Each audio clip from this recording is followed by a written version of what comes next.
To support the Missing Witches project, go to missingwitches.com. You aren't being a proper woman, therefore you must be a witch. Be a witch. Be a witch. Be a witch. Be a witch. Be a witch. Be a witch. You must be a witch.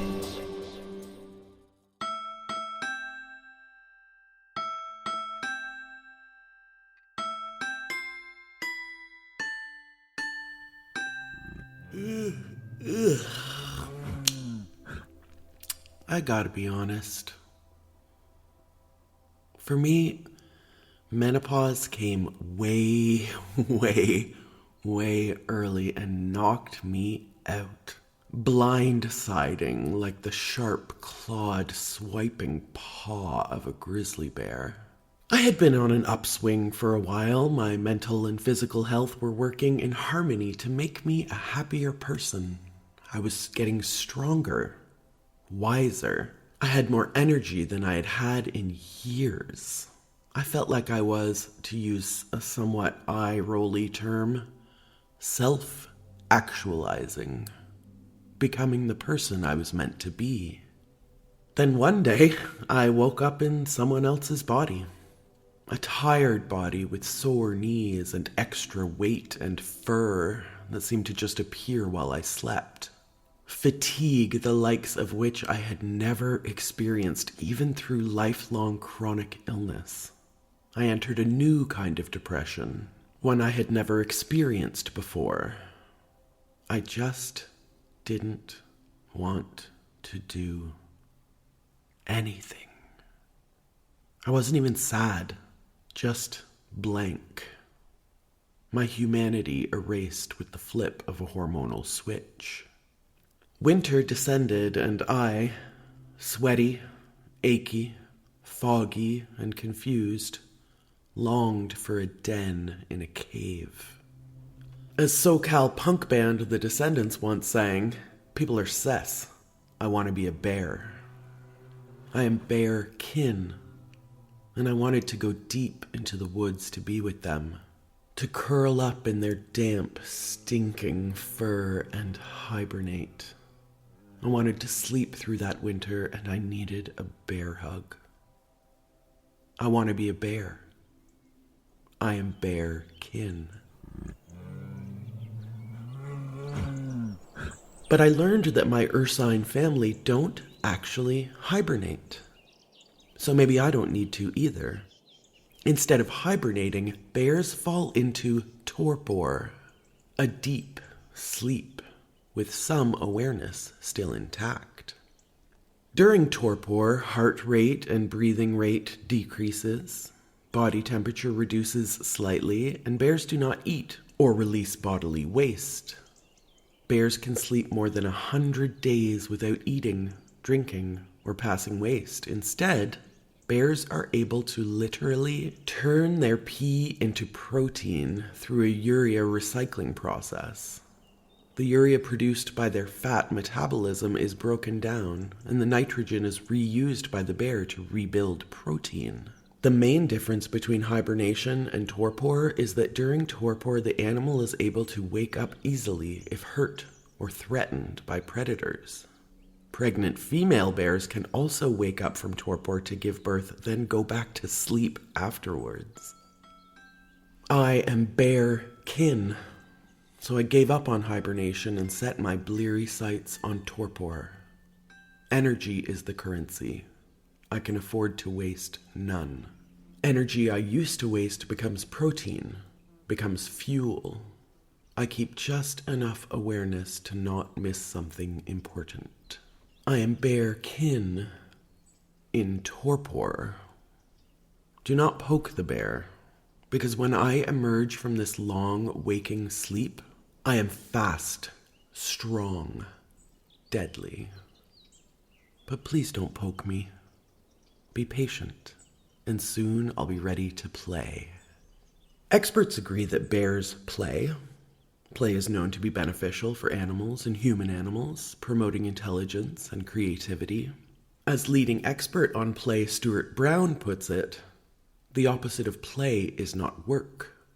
The opposite of play is depression. I want to play. I want to sleep. I want to be a bear.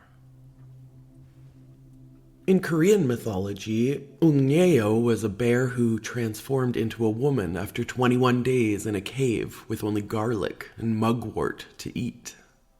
In Korea, the bear is connected to the land and still symbolizes the uterus. Speaking of the uterus, there's this myth that bears will attack people who are going through a menstrual cycle. This myth originated from a tragic freak occurrence in Glacier Park, Montana, in which 2 women camping out at the park were both attacked and killed by grizzlies on the evening of August 13th, 1967. The occurrence of the attacks on 2 women in a single night in the same park, both of whom were, at the time, having their periods, led to the speculation that women, especially menstruating women, were especially prone to attracting bear attacks. Scientific studies have been conducted on black bears and grizzly bears to test if this had any truth and showed no evidence that bears responded in any unusual way to human menstrual odors. The tragic 1967 Glacier Park attacks were simply coincidental and not linked to menstrual odor. Bear attacks are very rare and almost always caused by bears becoming aggressive after being habituated to associate humans with food, which entirely lies on the fault of human irresponsibility, whether from people hand-feeding bears or by improperly storing food and garbage. There's a metaphor in there about women and victim blaming, attracting attack, or menstruation being evil. In truth, coming down to human irresponsibility and a wide misunderstanding of how nature operates. I want to be a bear, and I have precedent outside Korea. Globally, our ancient ancestors had many stories about women turning into bears. Bernard Brunner, in his book Bears, A Brief History, suggests that the Kitwa, also known as the Cherokee, who originally lived in the region between the Ohio River and what is now Georgia and Alabama, believed that bears were transformed humans. They were convinced that, at one time, some of their forefathers had traded their difficult human lives for the more carefree lot of bears, and that they and bears thus shared the same ancestors. There's the story of the Nitsitapi bear woman, who took a bear for her lover and became a bear, who became a bear and killed her whole village, whose resurrected brothers and sisters decided that the sky was the safest place and became the 7 stars of what we call Ursa Major. Then there's Callisto, the nymph of Greek mythology who was impregnated by Zeus and then turned into a bear for her efforts. Almost killed, she instead was sent to live among the stars as part of that same great bear constellation. So many distinct ancient civilizations looked up to the Pleiades and saw a bear that I have to wonder what else I'm missing. I've never lived in a world without electricity, without lights and light pollution, but I am bear kin.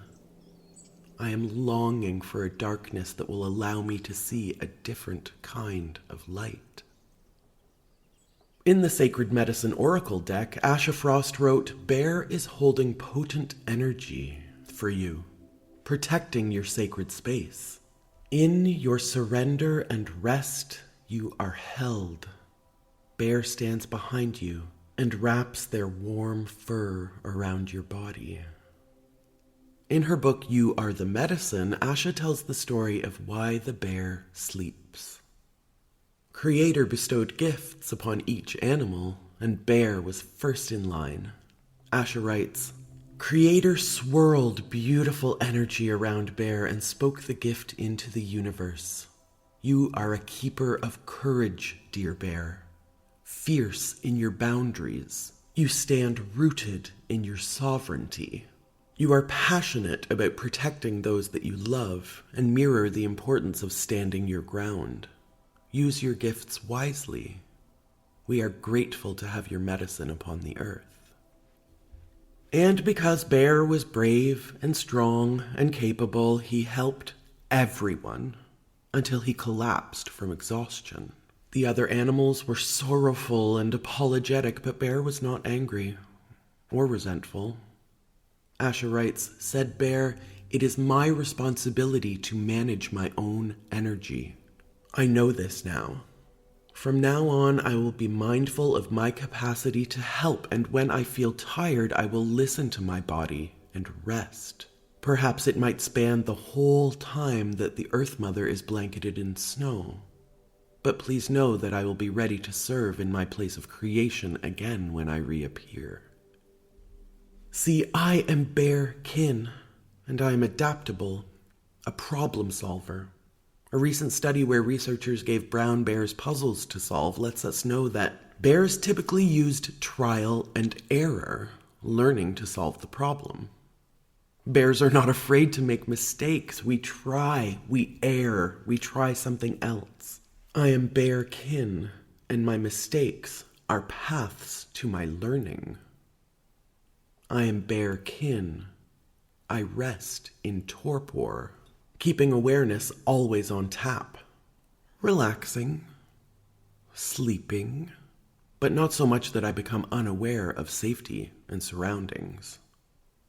Rest, but not so much that it threatens my life. Help others, but not so much that it threatens my life. And be not afraid to make mistakes. I am Bear kin. I eat garlic and drink mugwort tea, serving in my place of creation again when I reappear. You may think I am hibernating, but I am in torpor, here, awake, and soon emerging from my cave. I am Ursa fucking Major, made of stars, and I know how to use my energy on the cosmic hunt. I want to be a bear, a keeper of courage, responsible for managing my own energy. Spelling menopause, P-A-W-S. Soft fur, sharp claws. Soft fur, sharp claws. Trial, error, and torpor. I am Bear kin seeking bear hugs in the doorway of the den, having traded my difficult human life for the carefree lot of bears in Constellation. But, as A.A. Milne wrote at the end of The House at Pooh Corner, of course, it isn't really goodbye, because the forest will always be there, and anybody who is friendly with bears can find it.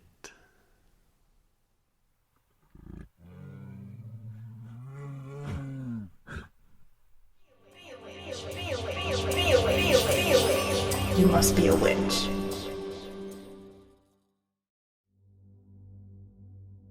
Hi, sweet magical podcast listener. It's Amy and Risa. here from the Missing Witches podcast. We wanted to let you know that we are getting ready for our annual May fundraiser for Native Women's Shelters. It's our third year. It's the fourth year that we've donated our proceeds, but the third year that we're doing this fundraiser. And it's become a community creation that we'd love to invite you to help us build this wave. Every year we donate our own proceeds for the month of May from our Patreon and missingwitches.com. And then we started to put together a raffle with prizes donated by the incredible fucking magical artists, artisans, healers, poets, practitioners in our wide witch web. And it just got bigger. So, to participate in the raffle, just make a donation of $10 or more to the Native Women's Shelter of Montreal or to your own local non-profit supporting Native women or Native people that's close to your own heart and home.